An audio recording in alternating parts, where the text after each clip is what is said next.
ఇప్పుడే జీ5 app download చేయండి. చూడండి మీ ఫేవరెట్ టీవీ షోస్ ఎప్పుడైనా ఎక్కడైనా.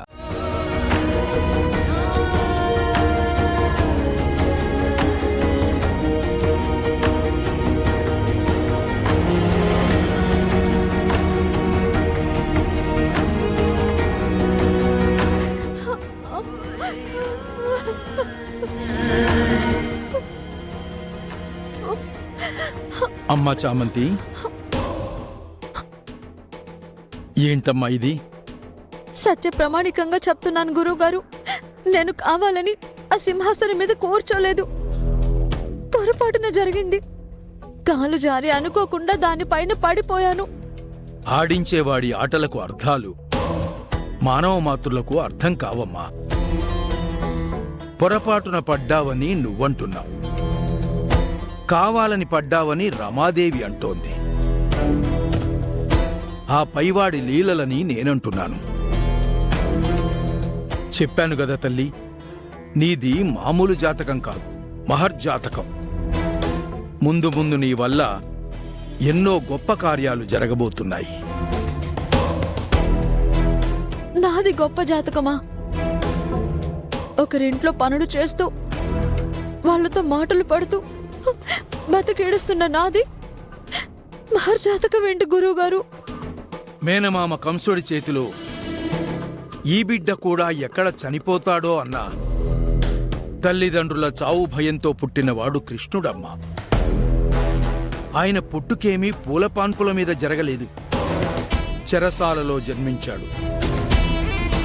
అష్టకష్టాలు పడి వసుదేవుడు ఆ పసిబిడ్డని తను చేర్చాలనుకున్న చోటికి చేర్చాడు.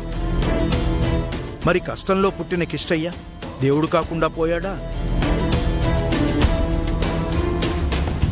దశరథుడి వంటి గొప్ప మహారాజుకు పుట్టిన సుపుత్రుడు, హంసతూలికా కల్పాల మీద పెరగాల్సిన సుకుమారుడు పెళ్లి కాని అడవుల పాలై అష్టకష్టాలు పడ్డాడు. కష్టపడ్డాడని ఆ రాముడేమైనా దేవుడు కాకుండా పోయాడా?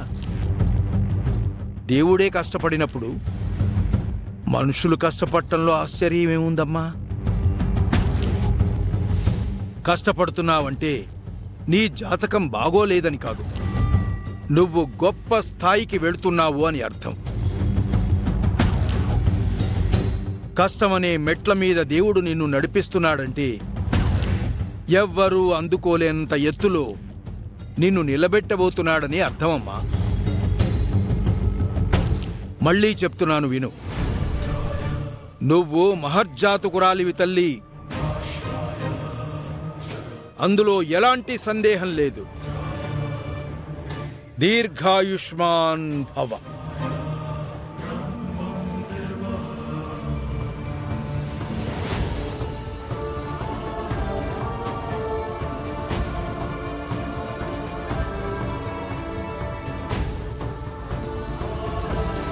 గురువుగారేంటి ఇలా చెప్తున్నారు? నేనేమో రాజుగారిని రాణిగారిని కోల్పోయాను, పుట్టిన గడ్డకి దూరం అయ్యాను. ఎవ్వరికీ తెలియకుండా అమ్మతో కలిసి ఇక్కడ తలదాచుకుంటున్నాను. అక్క చూస్తేనేమో ఇలాంటి పనులు చేస్తుంది. నా జాతకం ఎలా మంచిదవుతుంది?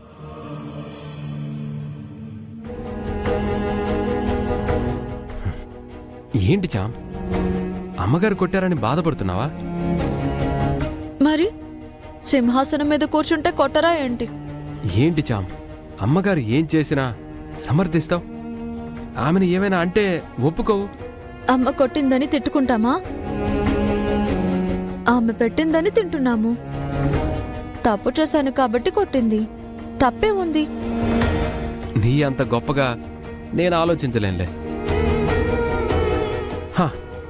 ఒకటి చెప్పనా, ఆ సింహాసనం మీద రోజా కన్నా నువ్వే బాగున్నావు. నిజంగానే యువరాణిలా ఉన్నావు. ఆ సింహాసనంలో నువ్వే శాశ్వతంగా కూర్చుంటే ఇంకా బాగుంటుంది. నువ్వు ఇలాంటివన్నీ భలే చెప్తావు డ్రైవర్ బాబు. పొరపాటున కూర్చున్నందుకే చంప పగిలింది. ఇంకా పర్మనెంట్ గా కూర్చోవడం ఒకటా? హా, సరే సరే, నువ్వెక్కడే ఉంటే ఇవన్నీ ఆలోచిస్తూ కూర్చొని బాధపడుతుంటావు, కానీ నువ్వు నాతో రా. ఎక్కడికి? చెప్పాను కదా, ఒక పెద్ద ఆయన్ని హాస్పిటల్లో జాయిన్ చేశానని.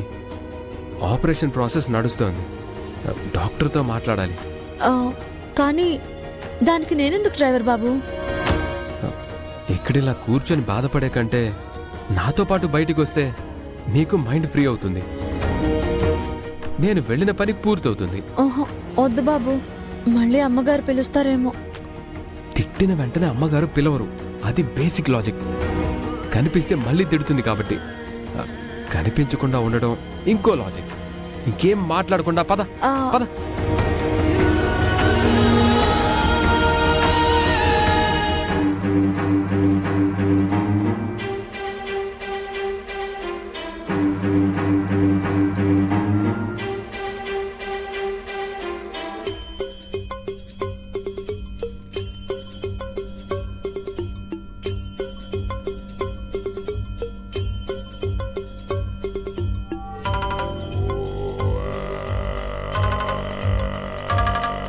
जैसा दूसरा नियम का अनुसार युवरानी को सोने से तुलाभार करने पड़ेगा।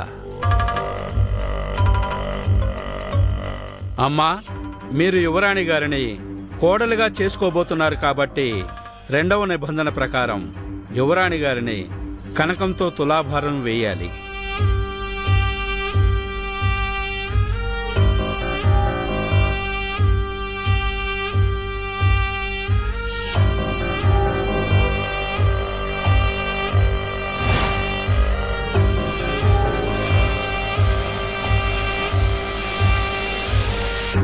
నాన్న, వాళ్ళేమంటున్నారు? ఇంట్లో ఉన్న బంగారంతో ఆ అమ్మాయిని తుయ్యాలంట. ఏంటేంటి, బంగారంతోనా?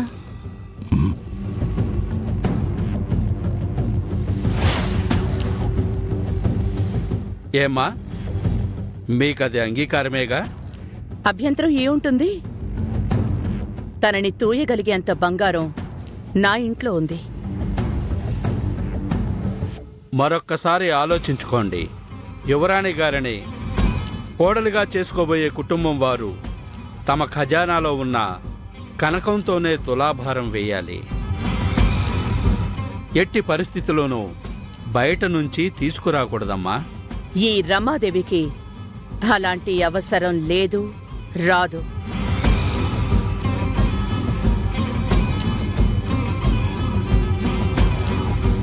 కనకపు తులాభారానికి ఏర్పాట్లు చెయ్యండమ్మా. అలాగే గురువుగారు. జీ5 యాప్ డౌన్లోడ్ చేసి అన్ని ఎపిసోడ్స్ పూర్తి ఉచితంగా చూడండి.